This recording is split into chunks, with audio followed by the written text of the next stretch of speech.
This week, we're joined by Action on Pre-Eclampsia to explore everything you need to know about this important condition that can affect pregnancy and postpartum health. Join us as we discuss how to spot the symptoms early, when to seek help, and why advocating for your health, even if you think you're making a fuss, can make all of the difference for you and your baby.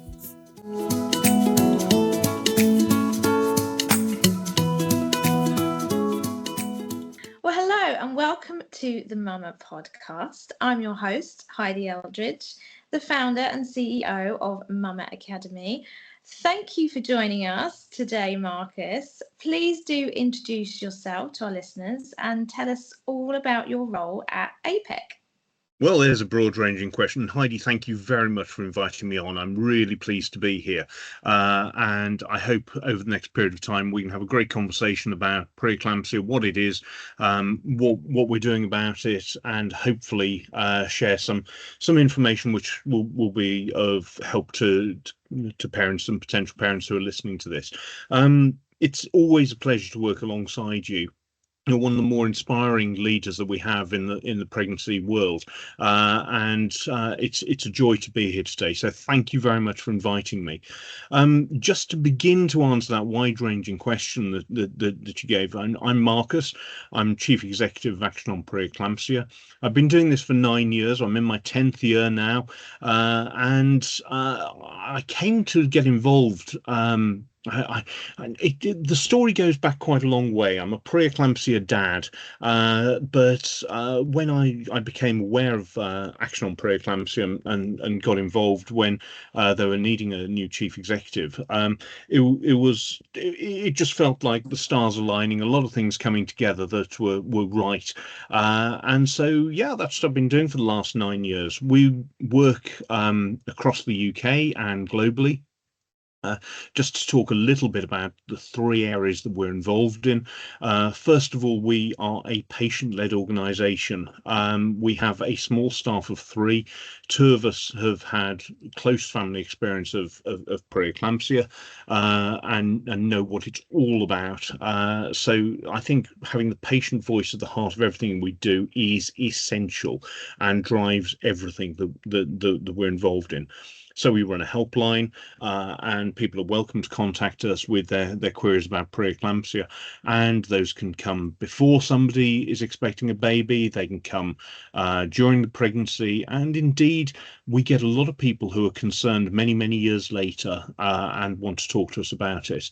And on the helpline we get a huge range of calls. So it's things like, is it safe to take aspirin during pregnancy? Yes, it is. Other things like I had pre-eclampsia in my pregnancy 30 years ago. My daughter is now considering getting pregnant. Should she be concerned? Well, this is something they need to discuss with their midwife, and sometimes it's really complicated stuff. People have had problems becoming pregnant using IVF, for example, or have got twins and are concerned about the complications for that. So we get a complete breadth of questions. And it's really important for us to be able to help. For some of those questions, we have the experience and know-how ourselves in-house to be able to answer those. But for some of them, it's a case of discussing that with specialist experts. And we have a panel of experts from all over the country, most of whom are professors of obstetrics, quite a lot of obstetric doctors and obstetric physicians as well. So a complete cross-section who are able and out there willing to give their support to the charity and to women who are affected by pre-eclampsia. So women will always be at the heart of everything that we do, and putting their voice first is essential. The second part of that is advocacy and help and campaigning work. We've particularly been busy with placental growth factor testing, trying to get that implemented across the United Kingdom. That's a test which will determine whether a woman is going to get pre-eclampsia or not. So it's really important that that is available to clinicians to be able to determine who's likely to get pre-eclampsia, and then to be able to offer them the care that they need. It's been a big campaign with the NHS being split into 4 countries. We're having to deal with each one separately.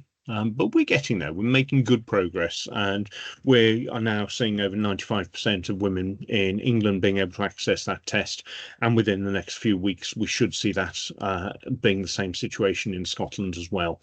So good progress, some progress in Wales, and we're looking at Northern Ireland as well.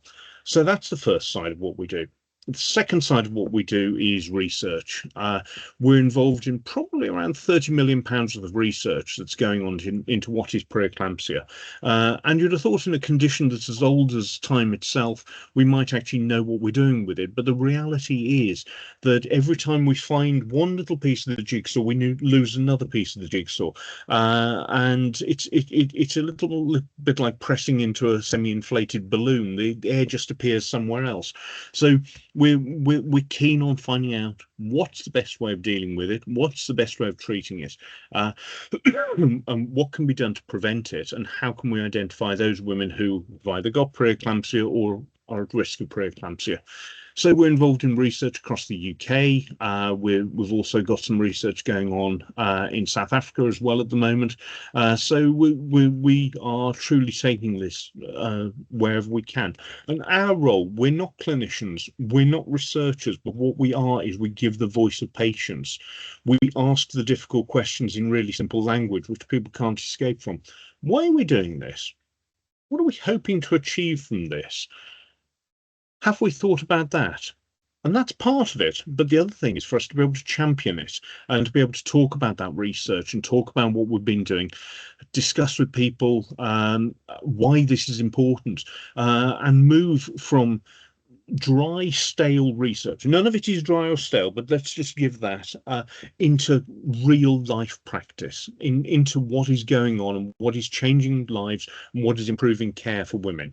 So that's the second area. Then the third area that we're involved in is education. When the charity was formed by Izzy Walker, who was a patient, and Professor Chris Redman, who's an obstetrician from Oxford, they formed it so that women could know all about preeclampsia, but also so clinicians could know about it. So the education side is phenomenally important. Last year, we launched a new online learning platform, and on average, 2 midwives a day have been joining that platform over the last 6 months or so, and we're seeing some good results, and that is a resource which is available on our APEC website. It's completely free of charge, it's CPD accredited, and is really high quality training. So that's available to midwives. We've also had GPs come to us and say, look, we're feeling pretty unskilled around preeclampsia, particularly when a woman's had preeclampsia and comes to us and says, is it safe for me to have another pregnancy? What should I be doing? And so we've got a short course for GPs as well, again, CPD accredited, and that's very helpful to give them an outlook into what they need to know and help build their skill set back up again. So we do those, but we also do study days, and we do those all over the country. And when I say all over the country, this year we've been to Manchester, we've been to Aberdeen, we've been to Jersey. So we cover the complete length of the country, and it's really important for us to work with trusts, midwifery societies, and speak at events where midwives are. And the study days, again, they are really good, solid curriculum, which is again led by top clinicians from across the country. So we try and deliver the very, very highest quality training to midwives and other health professionals. And more we're seeing people from the emergency department, we're seeing obstetricians, we're seeing allied health professionals, midwives, doulas, all sorts of people coming on those courses and really benefiting and improving their practice. And then the final area, which really brings together all three strands of our work, is our annual meeting, which is the UK meeting on hypertension in pregnancy.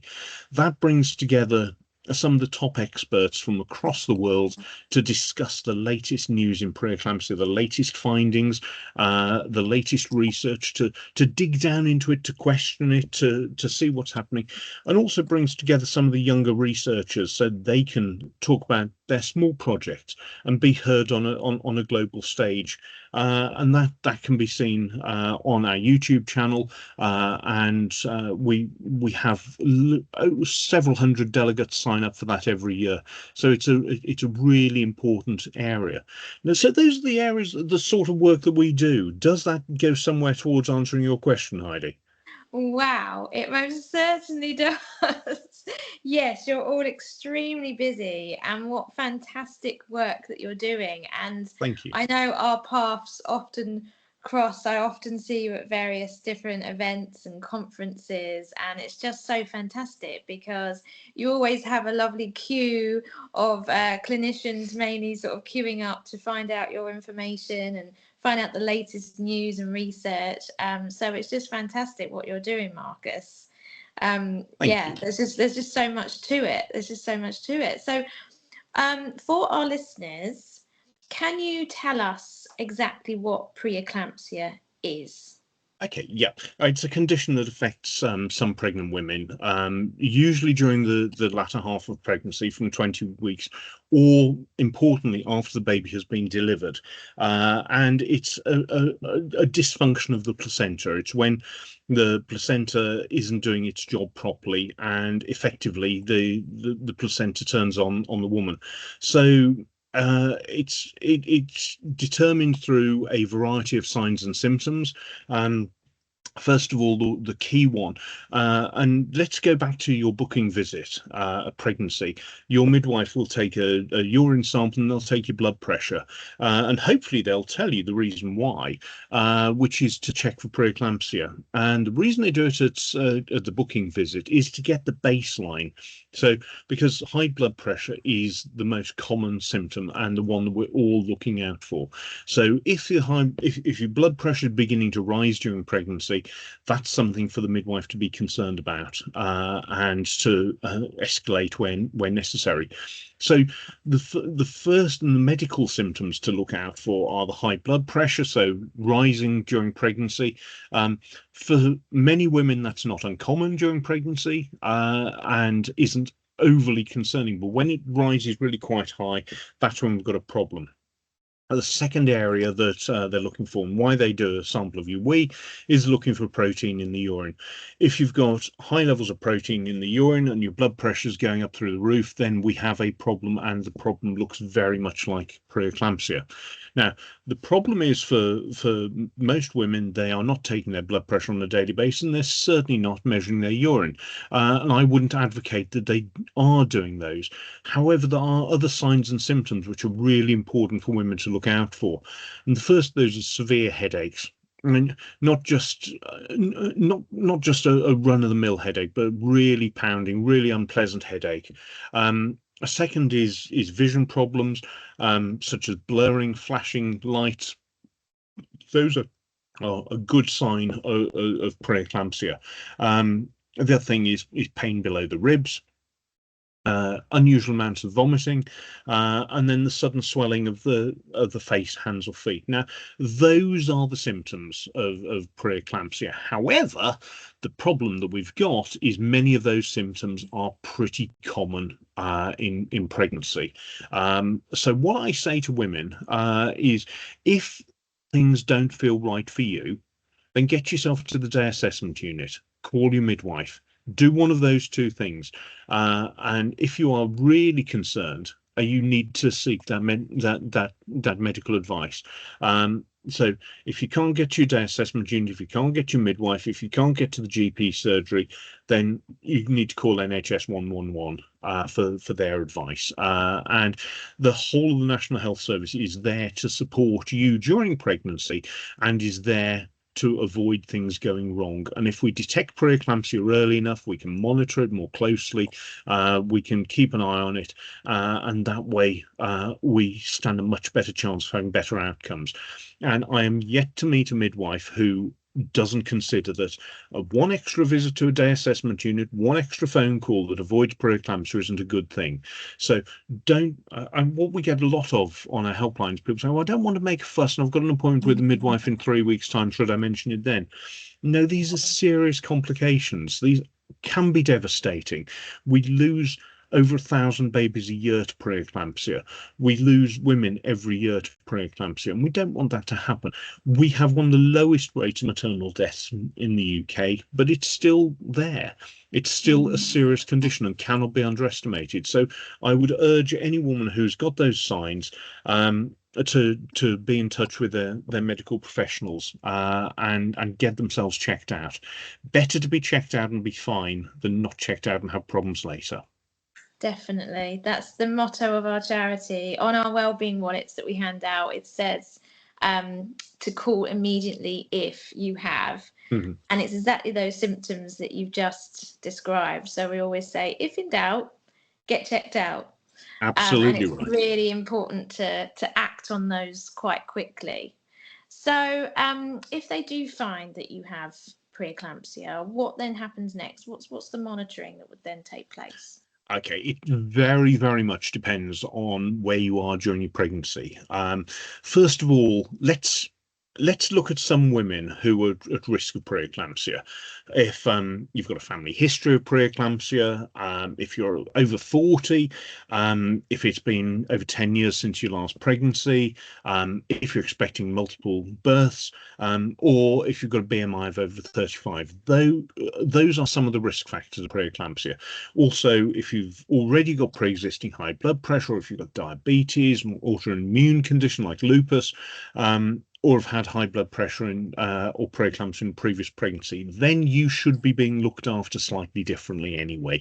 And that care is all about prevention. And that is about taking aspirin from 12 weeks, about slightly more regular monitoring, and keeping an eye on that at-risk group. However, the at-risk group only represent a proportion of women, and there's a lot of women who get preeclampsia who do not have any of the classic risk factors, and it's those women that we need to keep an eye on. So if you are if you are at high risk, you'll be advised to take between 75 to 150 milligrams of aspirin from the 12th week of pregnancy.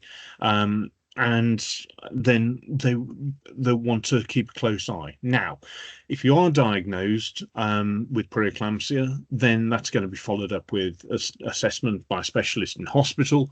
They want to work out how severe it is, and then decide whether you need to stay in hospital, whether you've been monitored in the community.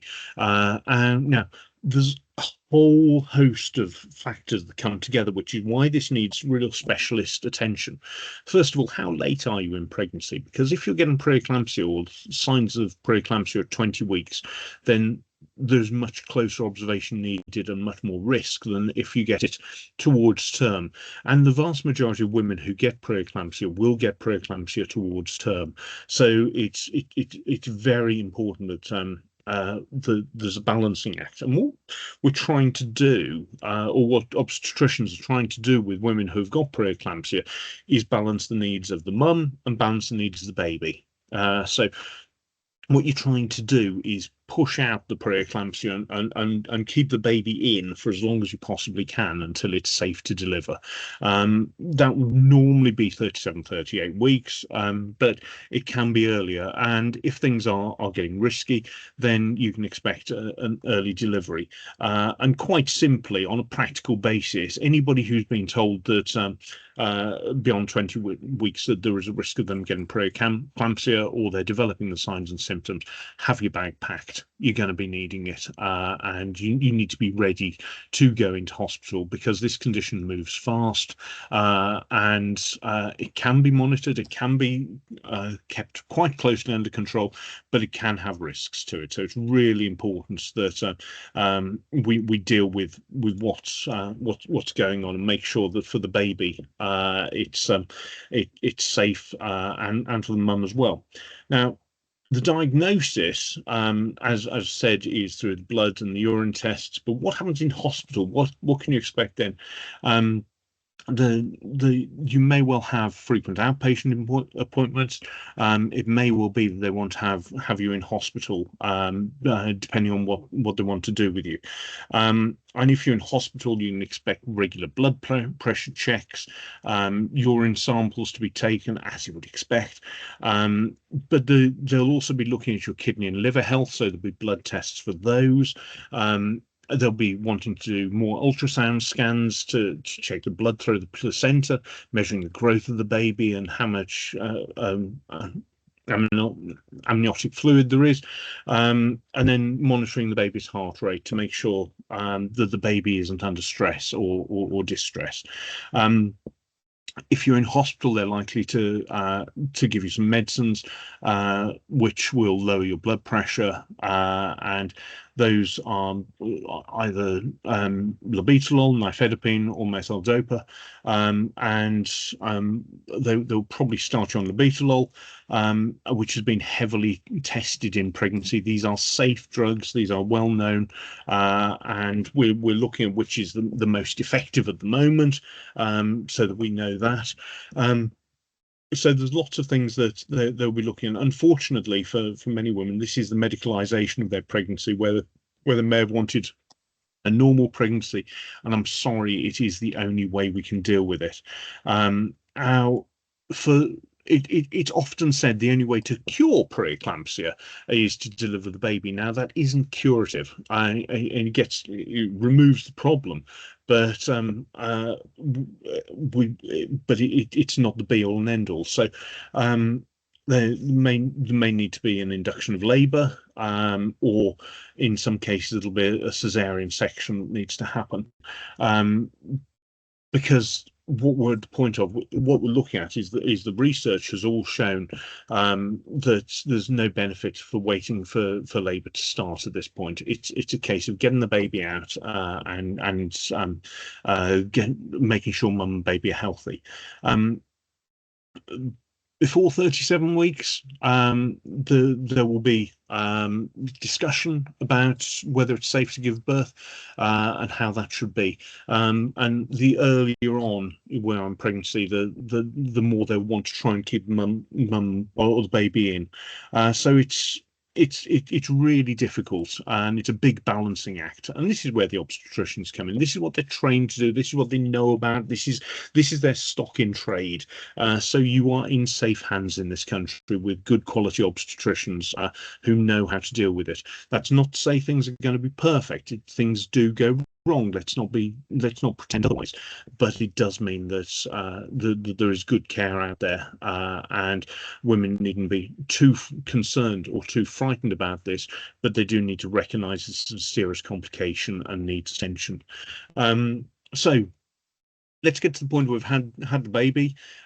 We would expect for the vast majority of women that the preeclampsia and the blood pressure will settle down in the hours, days, and weeks ahead. That's and you'll be offered medication. You'll be monitored.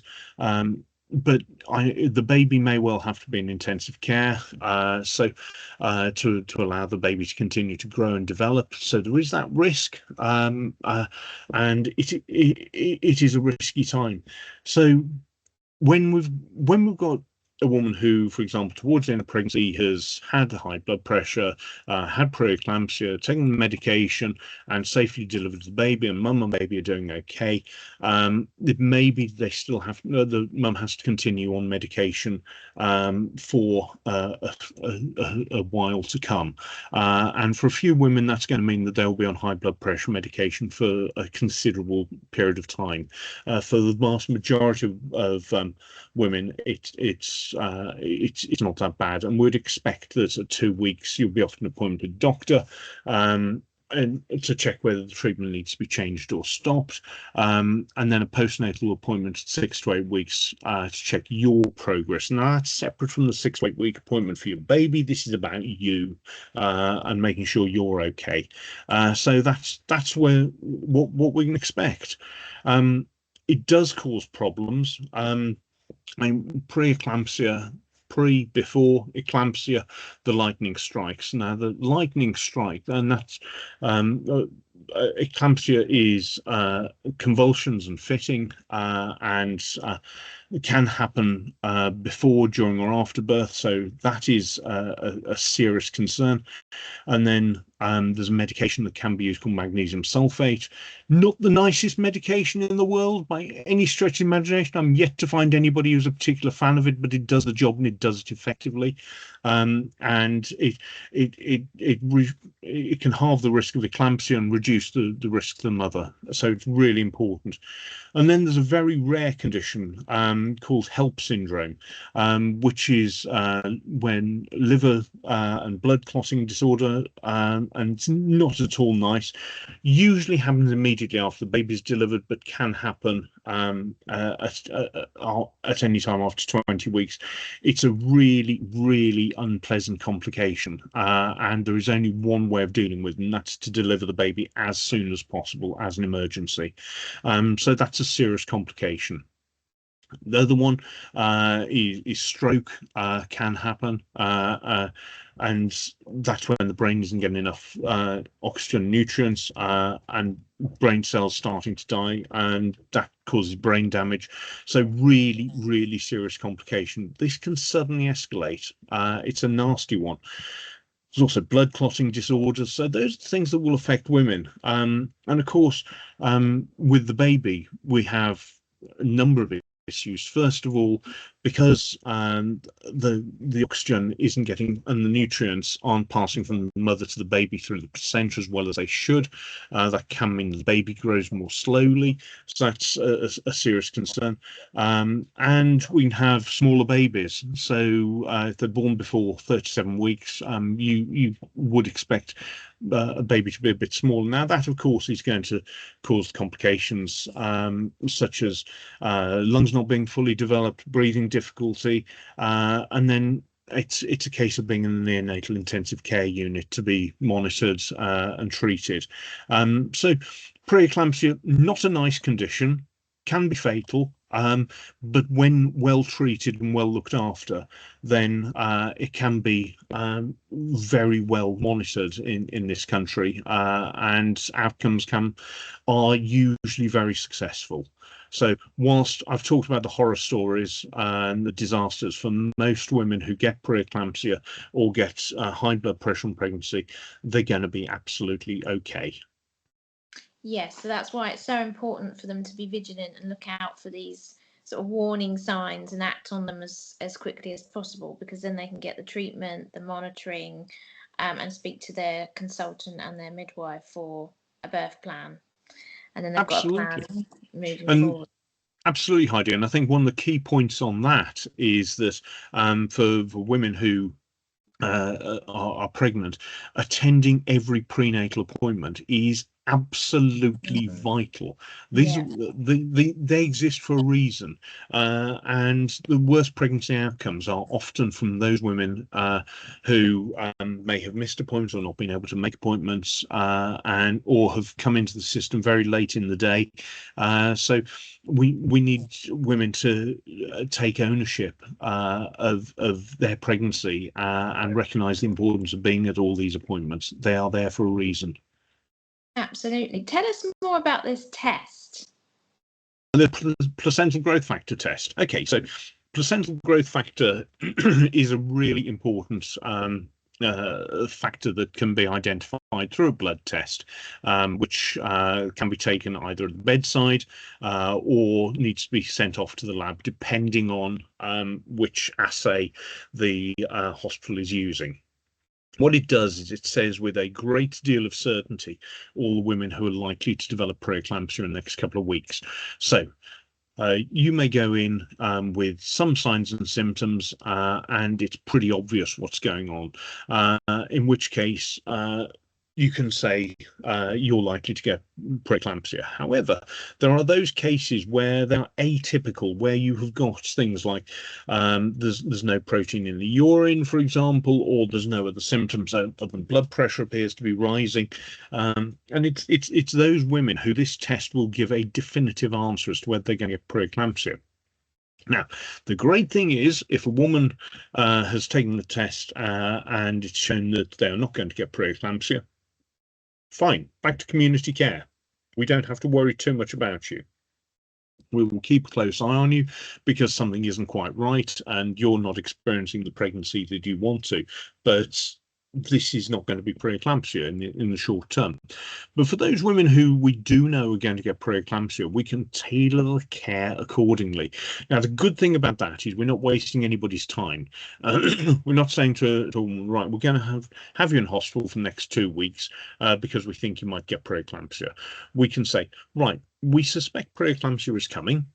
So what we want to do is we want you to either monitor your blood pressure at home on a daily basis, or and send in the results to us on an app, or they may say we want you to come into hospital 3 or 4 times a week, sort of every other day. We'll do a scan, we'll check on your blood pressure, and we'll see how you're doing. So it means that the care can be tailored. Now, for women, that's absolutely fantastic. For society, it's brilliant because it actually saves the NHS money. So anything that saves money and identifies the people who need the care has to be a good thing. So in England, it's a well-established test. In Scotland, they're beginning to introduce it now, which we're thrilled about. But for other parts of the country, we are working with the governments to make sure that they implement as soon as possible. That's fantastic. That's going to make such a difference. And I know you've been so busy campaigning for that, Marcus, especially in Scotland. So well done for getting so far with that. That's absolutely fantastic. Thank you very much. So if women want to find out lots more about preeclampsia, they can come onto your website. I would urge people to come onto our website. All the information we have on there has been checked and has been verified and is in line with the best medical advice in the UK at the moment. Now, there are lots of things out there, and anybody who knows the curse of Dr. Google, you can search anything you like and find any information you like. The veracity of that can be of distinctly variable quality. What we've got is good quality, solid advice on the website. So please come and look at that. The NHS has lots of stuff on their website as well, so it's worth looking at that. But first and foremost, it's about you, and it's about your pregnancy and about how you're feeling. And if you're not feeling right, have the confidence, make that appointment, get to the day assessment unit, phone your midwife, phone your GP, or phone NHS 111. And they are all there to help and support. But yes, there's plenty of information on our website. For those who are more curious, our research section includes quite a lot of the latest research that we've been involved in. So there's that. For those who want to see some of our other work, click through to our YouTube channel, where you'll find plenty of information, and get involved. We are keen to hear from anybody who's concerned, and we're also keen to hear from anybody who wants to support the charity in whatever way possible. So yes, please get in touch with us. Absolutely. I know you're on all the social media channels as well, which is brilliant. So yeah, well done, Marcus. And I just thought maybe you might want to tell people about the PBCN that we're involved with, because I know that you're the chair and doing some great work there. And I absolutely love being part of the PBCN. It's really good network for us all to support each other. So do you want to tell our listeners a little bit about our involvement in that? Well, I should imagine the vast majority of your listeners have no idea what you're talking about, or the PBCN. Exactly. So let's start with what it is. The Pregnancy and Baby Charities Network is a loose affiliation of all the serious baby charities across the UK. So it's got everybody from Heidi from Mama Academy to Group B Strep Support to Aching Arms, so some of the smaller charities, plus bigger charities like Lullaby Trust, NCT, and Together for Short Lives. So it covers the complete spectrum of from pregnancy right the way through to post-birth. We're there first and foremost as chief executives to support one another.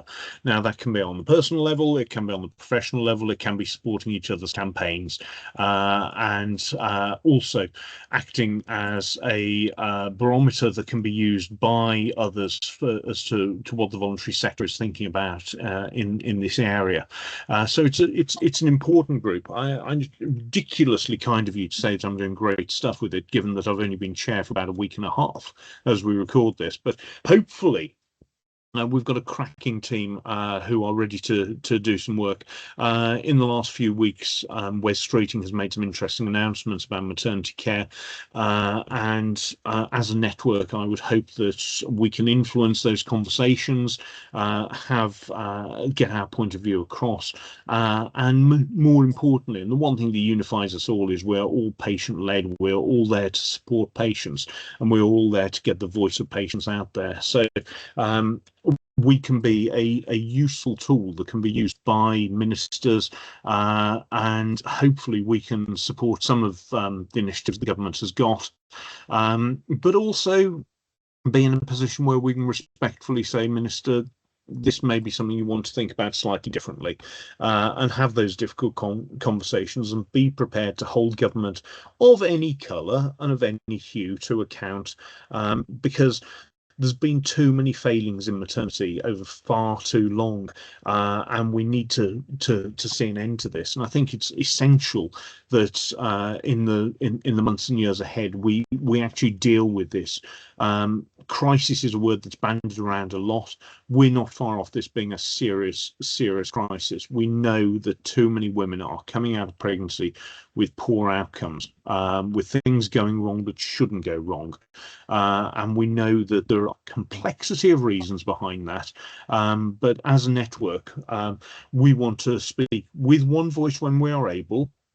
When we're not, we can support each other, and those voices that can come together can speak together, but to be that mutual support. And what I've found since I've been involved is that as a chief executive of a baby charity, I can pick up the phone or send a WhatsApp to any other member of the network and know that it will get through, get listened to, and get acted on, because we are there to support one another, and we are there to add more than the total sum of our parts as charities to make the UK a safer place to be pregnant and have children. Absolutely, and that's why I love it so much, and that's part of my favourite bit, the campaigning and the lobbying that we're doing to really challenge and make a difference. You know, I think it's so important. But I want to thank you, Marcus, for being such a great mentor to me. I know I run to you. I do nothing. I run to you on occasion, and I'm like, right. And you're very welcome. You're very welcome. But yeah, you've got so much wisdom to give, and I just really value the help and support you're giving me. So thank you so much. That's ridiculously generous of you to say, and it's a pleasure to work with you and bounce ideas off you as well. Yeah, absolutely. I love the fact we can all work together. So thank you so much for giving us your time today to tell us all about APEC. I really encourage everybody to go and visit your website, and if you're a healthcare professional, to have a look at the different training packages that you've got there sitting on the website. But we wish you all the best for your future work and campaigning. Heidi, thank you so much for having me on. It's been a real pleasure, and I hope that it's been useful. And I would warmly ask anybody who wants to get in touch with us via the website. All our contact details are there, or via our social media channels. We're here to support. We're here to listen. And like you at Mama Academy, we are here because we want the best outcomes for pregnant women, and for them to get the desired outcomes from their pregnancy. Wonderful. Thank you for listening to the Mama Podcast.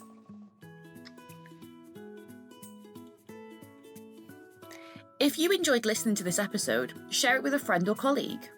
Make sure you follow us so you don't miss out on our next episode. If you'd like to support our work by fundraising or volunteering, please email contact@mamaacademy.org.uk. For more information on pregnancy and maternity services, please visit our website at www.mamaacademy.org.uk. We're also on all of your favourite social media channels. See you next time!